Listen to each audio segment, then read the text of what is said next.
بسم اللہ الرحمن الرحیم۔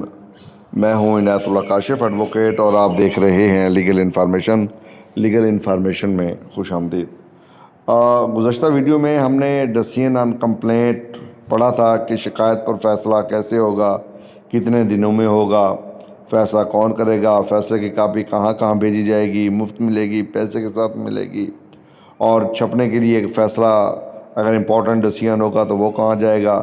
یہ تمام تر معلومات ہم نے گزشتہ ویڈیو میں دی تھیں، اور آج ہم پڑھیں گے جائزہ کہ ریویو پٹیشن کیا ہوتی ہے۔ کسی بھی فیصلے پر اگر آپ کو لگے کہ یہ غیر قانونی فیصلہ ہوا ہے، اس کے اندر ایرر آف لا موجود ہے، تو پھر اس کا فیصلہ کیسے ہوگا، یہ تمام تر تفصیل آج کی اس ویڈیو میں۔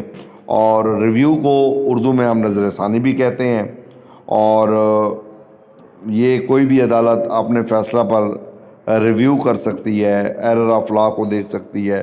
سکوپ بڑا نیرو ہوتا ہے اس کا، تو ہم دیکھتے ہیں کہ ای او بی آئی کے فیصلہ کو کیسے ریویو کیا جاتا ہے، اس کے کون سے گراؤنڈز ہیں۔ تو یہ تمام تر تفصیل آج کی اس ویڈیو میں آپ کی خدمت میں پیش کی جا رہی ہے۔ Employees old age benefits determination of complaints questions and disputes regulations 2007 کا ریگولیشن نمبر ہے 8، جس کے اندر یہ کہا گیا ہے، اس کی sub class 1، any agreed person میں، کوئی بھی متاثرہ شخص ود ان 30 days 30 دن کے اندر passing of the decision by the adjudicating authority, adjudicating authority کے فیصلہ کے پاس ہونے کے 30 دن کے اندر کوئی بھی متاثرہ شخص کیا کر سکتا ہے، make an application for review کے لیے درخواست دائر کر سکتا ہے۔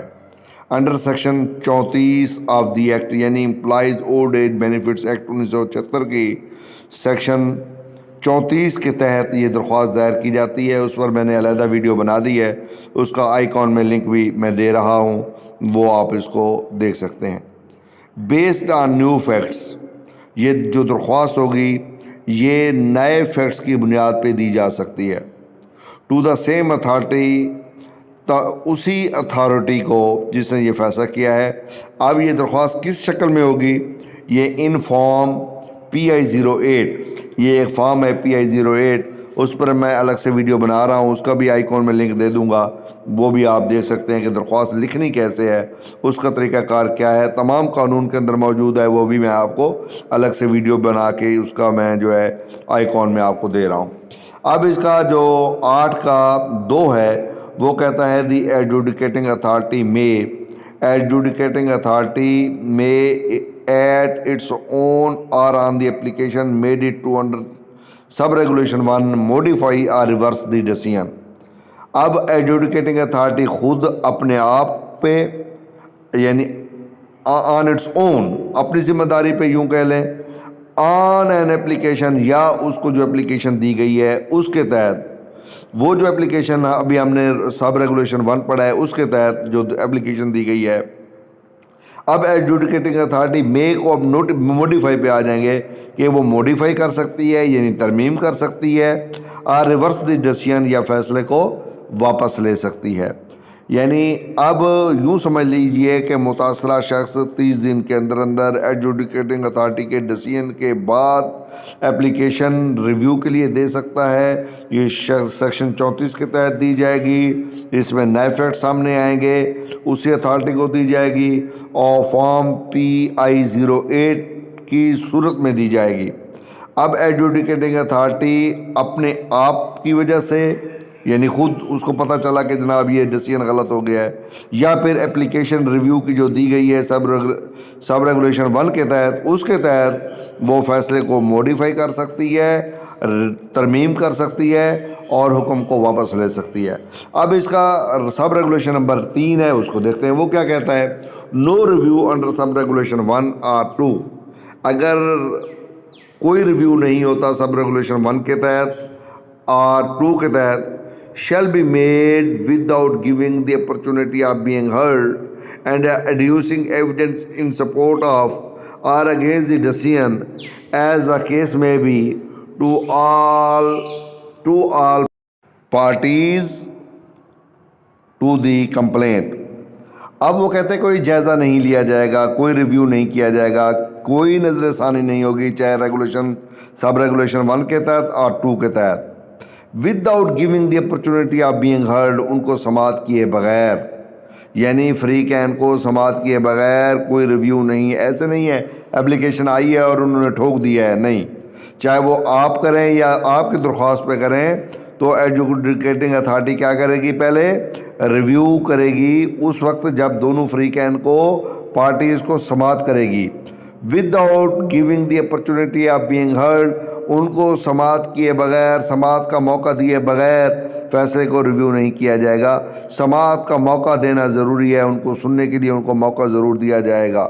And adducing evidence in support of or against the decision, فیصلے کے حق میں شہادت یا حالات شامل کیے جائیں گے یا فیصلے کے خلاف, جو بھی صورتحال ہوگی دونوں صورتوں میں. یعنی ایسا مواد آیا ہے جو فیصلے کے حق میں ہے یا ایسا مواد آیا ہے جو فیصلے کے خلاف ہے, تو دونوں صورتوں میں ان کو شامل کیا جائے گا. یہ ایویڈنس ایڈیوس کی جائے گی, شامل کی جائے گی, اور ایز اے کیس میں بھی جو بھی صورت ہو, یعنی اگینسٹ جائے, حق میں جائے, جو بھی صورتحال ہو, جو بھی معاملہ ہو, to all parties to the complaint, تو شکایت کے جتنے بھی فریقین ہیں تمام کو سماعت کیے بغیر جو ہے کوئی فیصلہ نہیں دیا جائے گا. یعنی اب سب ریگولیشن جو ہے 3 کے تحت ذہن نشین کر لیجئے کہ کوئی ریویو نہیں لیا جائے گا فیصلے کی حمایت میں یا فیصلے کے خلاف. ثبوت پیش کرنے کا موقع فراہم کیے بغیر نہیں کیا جائے گا. کوئی بھی معاملہ ہو, شکایت کے تمام فریقین کو سماعت کا موقع دیا جائے گا. اور اب اس کا ریگولیشن نمبر 4 دیکھتے ہیں. The provisions of regulation 4 to 7 regarding disposal of complaint shall apply mutatis mutandis, یہ ایک محاورہ ہے قانون کا, ٹو ریویو دی اپلیکیشن. شکایت کو نپٹانے سے متعلق ضوابط نمبر 4 سے 7 تک, ضوابط نمبر 4 سے 7 تک, جو یہ 4 سے 7 تک آپ نے ویڈیوز دیکھی ہیں, سنی ہیں, تمام تر لا ہم نے ڈسکس کیا ہے, تمام ریگولیشن جو ہم نے ڈسکس کیے ہیں, وہ کہتا ہے سیکشن ریگولیشن 4 سے 7 تک جو ڈسپوزل آف کمپلینٹ سے متعلق ہے, شیل اپلائی میوٹیٹس میوٹینڈس, بالکل اسی طرح اپلائی ہوں گے ریویو اپلیکیشن پہ جیسے شکایت پہ ہوئے تھے. تو اب اس کا مطلب یہ ہوا کہ شکایت کو نپٹانے سے متعلق ضوابط 4 سے 7 کی دفعات نظر ثانی کی درخواست پر بھی لاگو ہوں گی. یعنی اس کا وہی طریقہ کار ہوگا جو آلریڈی بیان کیا گیا ہے ریگولیشن نمبر 4 سے 7 تک. تو دوستو یہ جو ریویو ہے یہ اب مختصر اگر میں آپ کو بتاؤں تو ریویو اسی ایڈجوڈیکیٹنگ اتھارٹی کے پاس جو ہے وہ پیش کیا جائے گا, ود ان 30 days پیش کیا جائے گا. یہ ریویو وہ آپ خود بھی کر سکتے ہیں اپنے فیصلے پر, اور اپلیکیشن پر بھی ریویو کر سکتے ہیں.